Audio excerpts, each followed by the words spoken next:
बच्चों, पिछले दिन हम लोग गियर के बारे में देखे थे, जो कि पावर ट्रांसमिशन का एक बहुत ही महत्वपूर्ण साधन है, और उससे संबंधित कुछ महत्वपूर्ण पद देखे थे कि गियर से संबंधित कौन कौन से पद जो है कि उसमें शामिल होते हैं।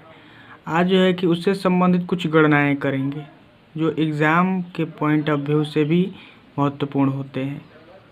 जैसे हमने आपको एक एग्जाम्पल दिया है, इसको हम सॉल्व करेंगे, जिसमें लगभग सभी इसके कैलकुलेशन वाले पार्ट शामिल हो जाएंगे। आपके क्वेश्चन में दिया है कि 3 मिलीमीटर मॉड्यूल तथा 15 दांत वाले गियर व्हील के लिए वृत्तीय पिच, व्यासीय पिच, अवकाश, अडेंडम तथा डिडेंडम की गणना कीजिए। इसमें सबसे पहले हम लिख लेते हैं क्या क्या चीज़ दिया गया है। दिया है आपका मॉड्यूल, यानी कि इसको हम एम से प्रदर्शित करते हैं। एम बराबर कितना दिया है? 3 मिलीमीटर।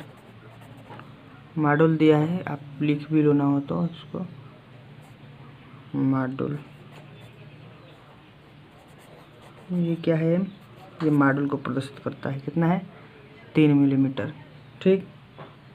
उसके बाद से आपको दिया है गियर में दांतों की संख्या। गियर में दांतों की जो संख्या होती है उसको किससे प्रदर्शित करते हैं? कैपिटल टी से, यानी कि कैपिटल टी बराबर दिया है 15। दांतों की संख्या कितना दिया है गियर में? 15।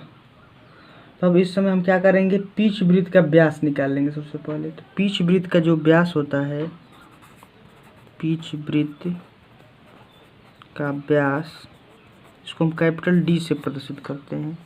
कैपिटल डी बराबर आपको पता है कि जो मॉड्यूल होता है वो प्रति दांता पिच वृत्त व्यास की लंबाई होती है, यानी कि एम बराबर डी अपन टी होता है। तो डी बराबर क्या हो जाएगा? M into T. क्या हो जाएगा?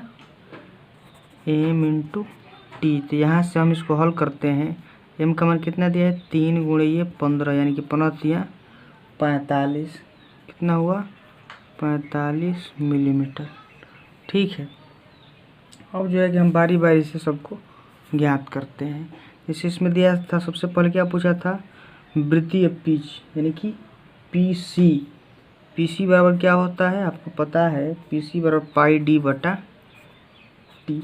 कल बताया था पाई डी बटा क्या होता है? टी। और इसमें पाई का मान कितना रखते हैं हम लोग?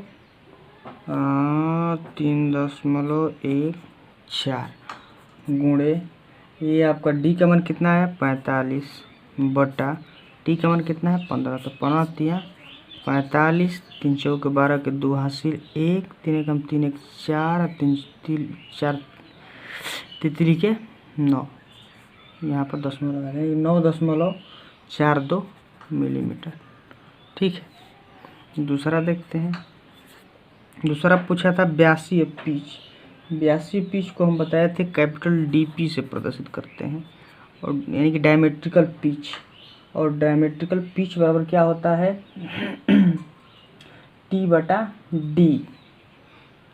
टी बटा डी, क्योंकि ये जो है कि एकांक पिच वृत्त व्यास में दांतों की संख्या होती है।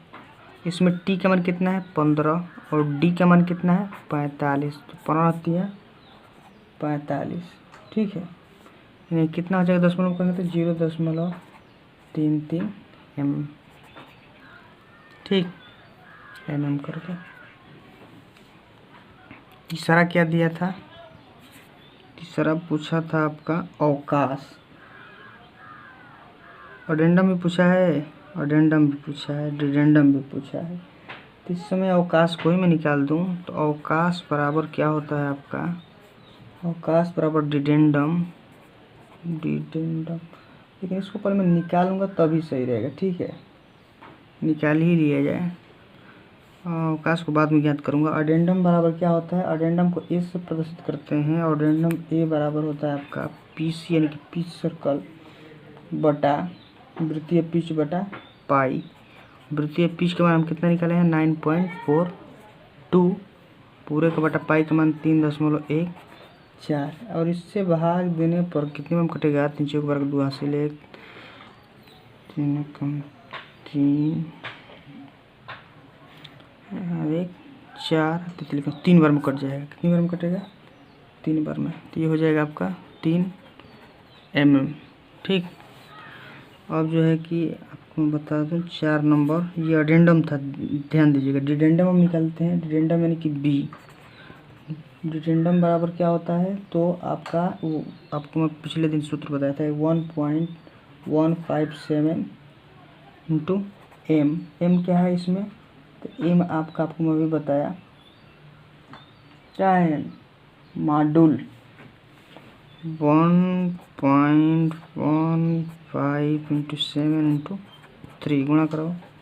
3 7 21 के 1 हासिल 2 3 5 15 2 17 का 7 हासिल 1 3 एकम 3 1 4 3 एकम 3 3.471 mm। ये भी किस में आ गया? mm में। ठीक है। अब जो है कि अवकाश निकाल देते हैं एट द लास्ट टाइम। अवकाश बराबर क्या होता है?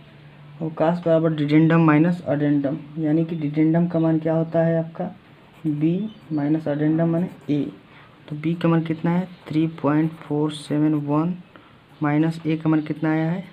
3। कितना हो गया ये? 0.471 m। चलिए इसी प्रकार कैलकुलेशन होगा। वीडियो देखने के लिए धन्यवाद।